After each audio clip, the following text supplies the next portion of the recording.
Alors, attention. Déjà, là vous êtes censé être un petit peu choqués parce que j'ai quand même beaucoup coupé mes cheveux. Mais je pense que maintenant, vous n'allez plus vous en remettre. J'ai coupé mes cheveux, je pense qu'on peut le dire. Je pense qu'il n'y a pas de doute. Je pense qu'on voit qu'il y a un réel changement.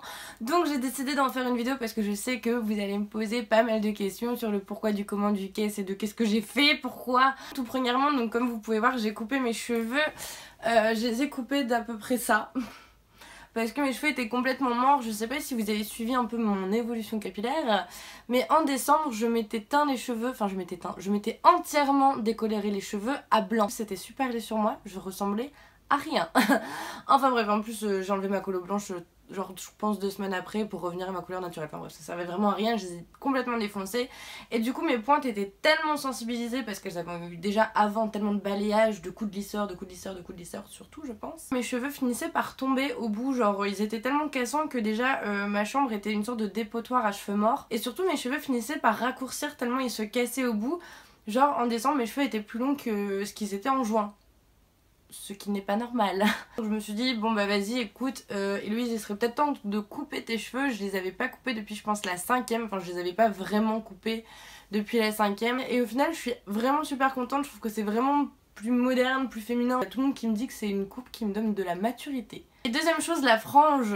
Alors je saurais pas trop vous expliquer, c'est vrai que ça faisait un moment que je voulais une frange etc. Enfin je sais pas, ça me donnait envie, puis je me suis dit bah pourquoi pas le faire. De toute manière je sais que mes cheveux à la base poussent quand même assez vite quand ils ne se cassent pas au bout.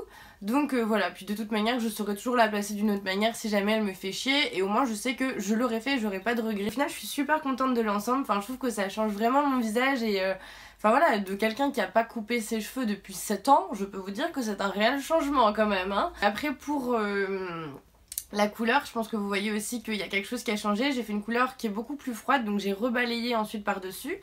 Et j'ai fait une coloration qui était blond très cendré en fait, qui tirait pratiquement vers le blanc gris beige. Et donc voilà, du coup ça donne ça. Et moi personnellement je suis vraiment super ravie, je trouve que ça me change. Et ça m'a donné un regain de confiance en moi assez ouf. Parce que genre j'étais vraiment pas au top ces derniers temps. Et ça fait du bien et tout. Enfin, truc tout con, je n'arrête pas de mettre du rouge à lèvres rouge en ce moment. Ce que je ne faisais plus depuis des mois. Donc maintenant je vais vous parler un petit peu de mon entretien de cheveux parce que c'est vrai que ça fait longtemps que j'ai pas fait d'update de ce que j'utilise pour mes cheveux. Je vais passer au premier truc, donc rien n'est en partenariat, j'ai tout acheté de ma poche, je me suis ruinée. Donc désolée si je vous fais vous ruiner, mais c'est des bons produits. Première chose, le shampoing bleu pour toutes les blondes ou les nanas qui ont des décolorations dans ses cheveux. Elles savent que le shampoing bleu c'est ce qui vous sauve pour ne pas avoir de reflets jaunes pisseux dégueulasses parce que justement avec les pigments bleus que ça contient, ça vient en fait anéantir tout ce qui est reflet jaune ou pas beau. Et vu que moi je vais partir faire du froid, il faut vraiment absolument que j'utilise ce genre de shampoing. Donc le mien c'est le Fudge Professional. Du coup c'est vraiment un shampoing patate. Tellement patate que genre mes cheveux après mon premier shampoing sont ressortis plus gris. Enfin pratiquement, franchement ils sont pratiquement gris, là je trouve que ça se voit pas énormément. Mais mes cheveux sont gris franchement. Et du coup au final la couleur que ma coiffeuse m'a faite, je l'ai gardé 3 jours parce qu'il a tellement bien marché le shampoing que ça m'a anéanti les mêmes quelques reflets qui restaient encore dans mon cheveu pour me passer à un gris. Après les deux autres produits aussi que j'utilise parce que bah, maintenant je sais que il va vraiment falloir que je les... comment dire, que je les réhydrate à mort pour vraiment contrer le balayage que j'ai fait là récemment et où j'ai resensibilisé mes cheveux encore une fois. C'est les Unique One, j'ai acheté les deux parce qu'en fait il y en avait un à moins 50% donc ça valait le coup hein. En gros avant mes shampoings, si je les lave le lendemain matin, j'en mets plein sur mes cheveux pour laisser poser la nuit ou alors je mets de l'huile d'amande douce.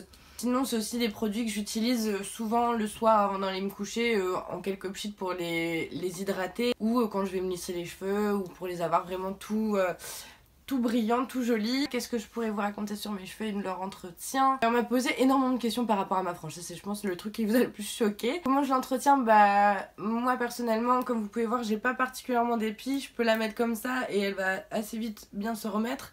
Soit je la brush, soit je la lisse, les deux marchent très bien au final, enfin voilà c'est une frange longue donc c'est pas très compliqué à gérer. J'espère que cette vidéo vous a plu, que ça vous a un peu répondu à vos questions parce que je suppose que si j'avais filmé une vidéo avec cette coupe là sans parler de mes cheveux, ça aurait été compliqué pour la curiosité, je l'entends bien. N'hésitez pas à me suivre sur Snapchat, Instagram, Twitter. Je m'appelle partout encore Mademoiselle Elise 62, à part sur YouTube où maintenant je m'appelle Hello. Je sais pas si vous aviez vu le changement, n'hésitez pas à me dire si vous l'aviez vu. Dites-moi ce que vous pensez de ma nouvelle coupe, si ça vous plaît, si ça vous étonne comme changement. Je sais que beaucoup de personnes aimaient énormément mes cheveux longs, mais c'était vraiment plus possible de garder des cheveux morts. C'était horrible. Voilà, moi je suis vraiment super contente, je me sens vraiment beaucoup mieux avec cette coupe là et je pense que c'est quand même vachement le principal. Vous aussi me dites-moi qu'est-ce que vous aimeriez faire comme genre de changement dans votre cheveux, enfin, genre tu sais le truc que t'as pas l'habitude. Quel type de coupe t'aimerais faire un jour dans ta vie si t'avais la possibilité que le lendemain tu retrouves tes cheveux normaux. Enfin voilà, je sais pas si c'est clair comme question mais c'est pas grave. Je vous fais de gros bisous et ciao. Bye bye.